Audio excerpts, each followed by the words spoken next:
Ladies and gentlemen, welcome back to the world of Pokemon. My name is Professor Noki, and I'm very happy to be bringing to you a brand new series today of how-tos in Sword and Shield.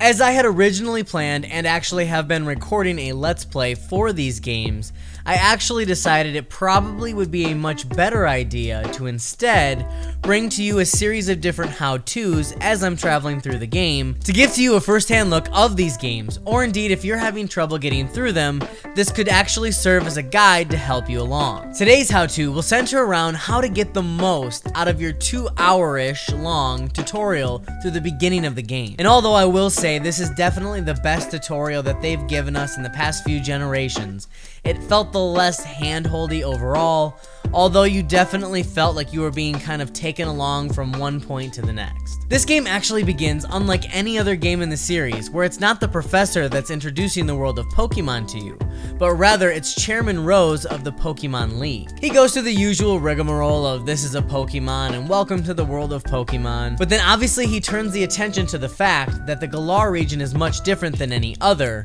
in that battling is taken to a whole new level. And then without any further ado, he introduces Leon, and then Leon to his Gigantamax Charizard, which is certainly such a stunning visual to start this game out with. The game does begin in a very familiar way, with you starting out in your house, and then your rival busting through the door, absolutely beaming with excitement over the fact that you're gonna be meeting his big brother Leon, the champion of the region. Shortly thereafter, your mother actually follows him into the room, and it definitely has to be noted that this is the first game ever that Pokemon has created where your mother actually matches both your skin tone and hair color. So, no matter which combination you end up picking, the family resemblance will actually make sense this time. Shortly thereafter, you follow Hopalong into Wedgehurst, where you meet his brother Leon for the first time. After returning back to your hometown of Postwick, you end up meeting Leon and Hop back at their house, where Leon decides to give both you and Hop a starter Pokemon from the Galar region. And as many of you trainers know, this is the ultimate choice of almost any brand new Pokemon game,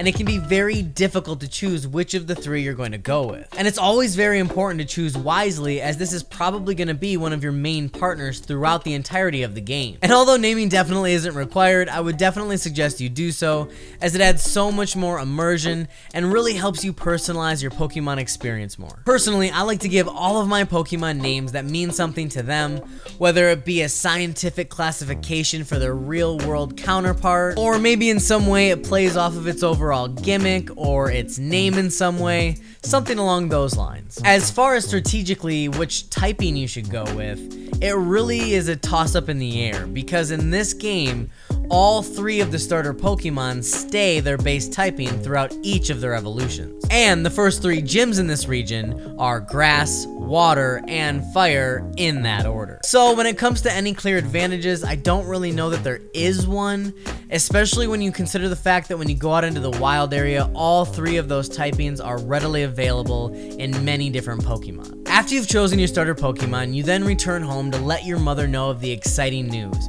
where you find out that a Wooloo that you earlier saw trying to bust through a gate did indeed do so, and actually escaped into this mysterious woods called the Slumbering Well. And luckily, the path through the Slumbering Well is really straightforward at this point, and you just continue traveling until you find really dense fog, where you enter into and then encounter either Zacian or Zamazenta. And personally, I think it's really cool that you actually meet the legendary Pokemon, the box art legendary Pokemon, this early in the game. I mean, like, right out of the box.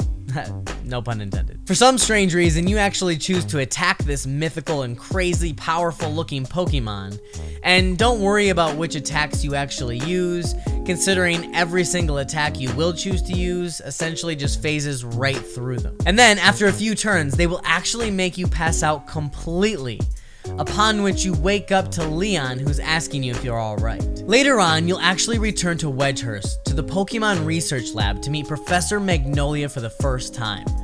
But then it turns out she's actually not there, and instead you meet her assistant and also her granddaughter, Sonia. Upon which you'll actually find out that her and Leon were originally rivals in their initial gym challenge, which you can definitely tell adds to both their chemistry, tension, and awkwardness throughout their interactions in the game. You are next instructed to travel to the outskirts of the town, where you come upon Professor Magnolia at her personal residence. And after she convinces Leon to give you and Hop the opportunity to prove yourself in front of him, you then take each other on in battle to gain his endorsement for the gym challenge. After you absolutely emerge victorious and ultimately gain Leon's respect and his endorsement for the gym challenge, you'll next meet Hop at the train station back in Wedgehurst. Though before you're actually able to board the train, both your mothers will end up stopping you, a little irritated that they had to find out from Professor Magnolia that you were about to embark on your journey.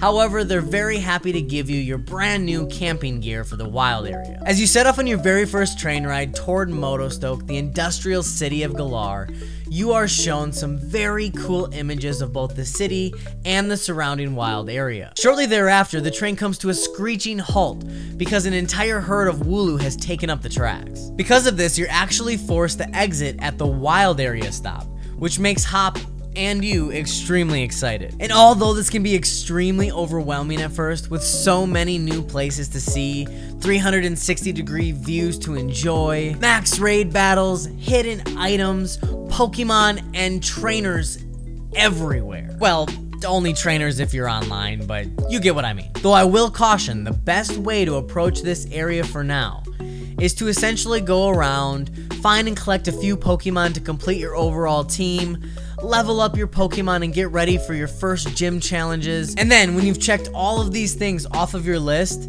head straight for Motostoke. Because honestly, it doesn't really pay to spend too much time in the wild area at this point yet, as a lot more of the wild area will open up later in the game. For now, you're very limited as to which Pokemon you're actually able to catch, which max raid battles you're actually able to participate in, whether you're actually able to get Gigantamax Pokemon or not, and not to mention if you're actually planning on playing online at all, you have to consider that there are so many other players that have been pumping countless hours into these games, and so at this point it's probably just best to go through the main story of the game as far as you can get, and then return to the wild area later when you have a lot more capability of catching Pokemon and interacting with other trainers. And then upon entering Motostoke, you'll actually meet Hop at the gym arena, where you'll register for the gym challenge, and then you're escorted to your hotel room where you'll get ready for the next day. And thus would conclude my first how-to of Pokemon Sword and Shield. I did figure that most people had probably already seen this part of the game, so I really wanted to keep this video light. However, I do fully intend on making these how-tos extremely in-depth, helping you along your journey find items,